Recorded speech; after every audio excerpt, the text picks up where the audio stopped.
Se acerca el Día de Reyes y el sector del marketing comienza a fijar sus ojos en un target muy concreto, los niños. Hoy tenemos con nosotros a Miguel González Durán para hablar del consumidor infantil. Bienvenido, Miguel. Muchas gracias por invitarme. Gracias a ti por estar con nosotros. En primer lugar, ¿por qué es interesante dirigir campañas de comunicación a los niños?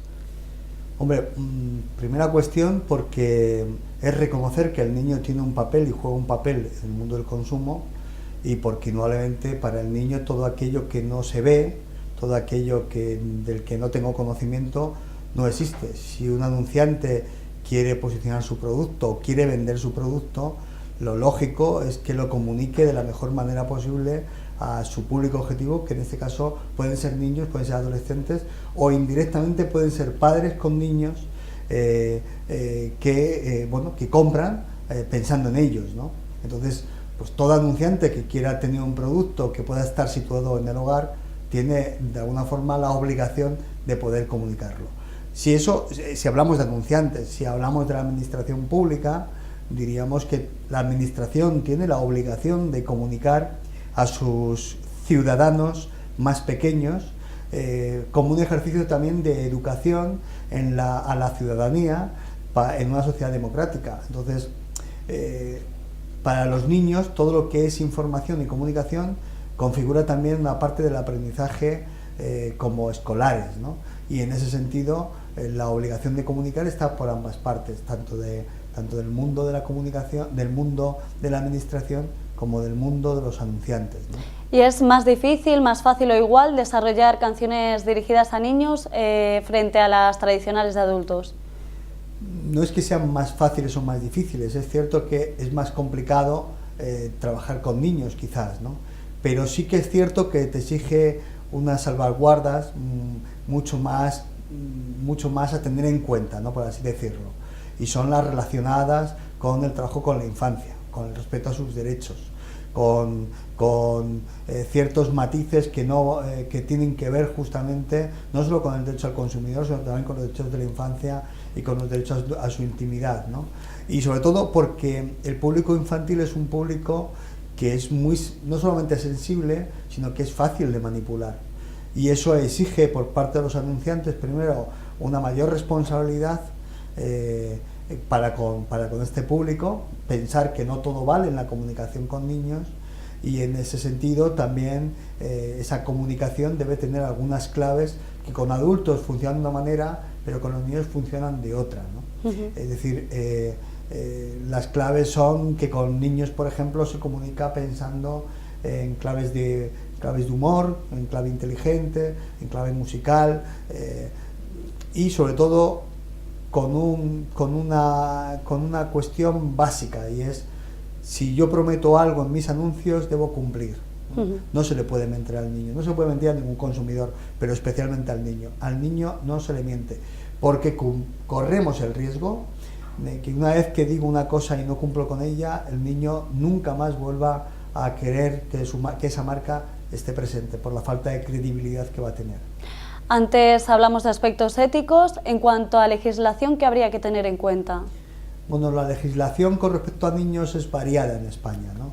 Y tan variada como diversa, y en algunos casos hasta incluso sorprendente, ¿no? En cuanto a publicidad, está la ley de publicidad y están las leyes restrictivas de los tiempos en televisión, pero que curiosamente en sí mismo son leyes que dejan de alguna forma la autorregulación en manos del mercado, ¿no? En manos de los sectores, de tal forma que cada sector tiene un código de regulación y hay una instancia, un organismo que es autocontrol de la publicidad, que se encarga de verificar que se cumplen esos códigos. Lo que dice la ley también de publicidad en cuanto al horario televisivo es que el horario va desde las 6 hasta las 8 de la tarde. Los datos nos dicen que los niños mayores de 8 años, el horario en el que están no son ni las 6 ni las 8, están a partir de las 9 de la noche, ¿no? Y aún recuerdo un programa de televisión de hace muchos años, relativamente, que era Operación Triunfo, cuando estaba en Televisión Española. Ese primer año de Operación Triunfo, ellos decían que era el programa familiar, que conseguía unir a toda la familia delante de la pantalla. Curiosamente, ese programa empezaba a las 10 de la noche y acababa a la 1 de la madrugada. Es un poco contradictorio con el espacio o el tiempo que está previsto para los niños en televisión. Y de cara a la eficacia, ¿qué hay que tener en cuenta en cuanto a aspectos creativos o psicológicos al dirigirnos a este consumidor? Bueno, yo creo que hay que tener en cuenta dos cosas. Primero, que no todos los niños de todas las edades son iguales, sus necesidades son diferentes y por tanto hay que hacer una buena segmentación, ¿no? Y hay que segmentar niños, niñas y sobre todo teniendo en cuenta también el producto, es decir, que el niño lee no solo a través o interpreta no solo a través de lo que oye, sino también a través de lo que ve en pantalla. La imagen en este caso da una información importante, es decir, si un niño ve en un anuncio que solo hay niñas, interpreta que ese producto es solo para niñas y de igual manera con solo niños y que las niñas interpretan que es para niños. Si un producto es para ambos, lógicamente deberá tener niños y niñas jugando por igual, ¿no?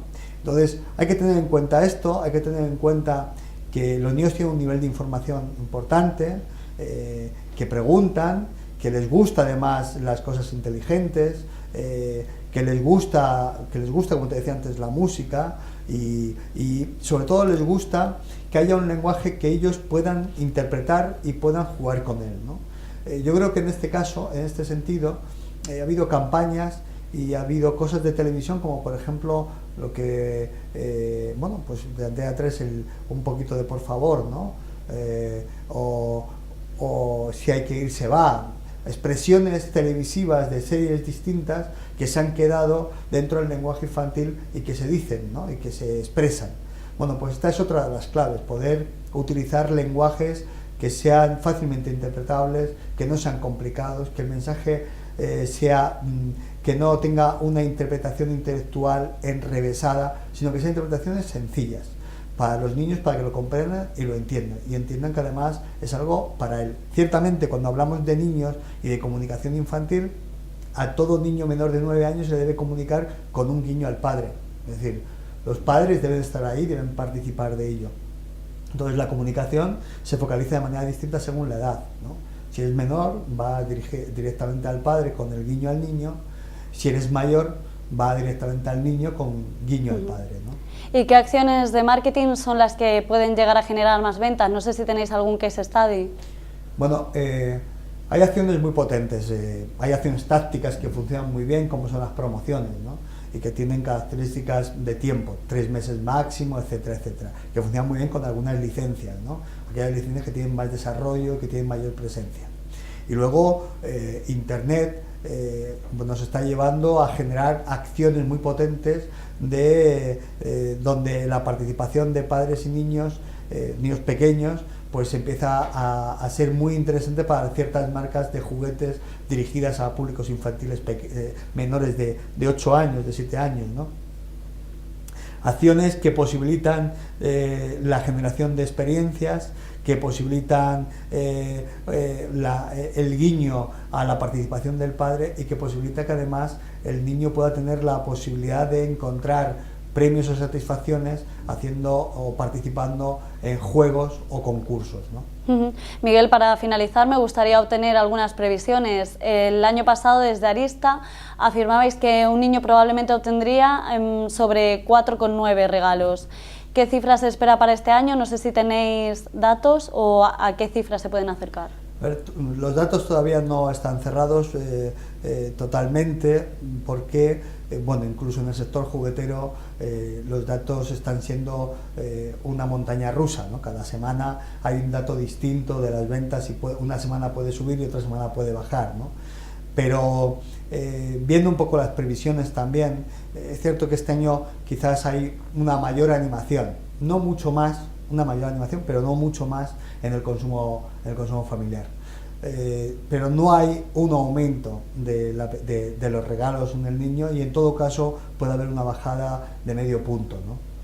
Pues muchas gracias por haber estado hoy con nosotros. Muchísimas gracias a vosotros por invitarme.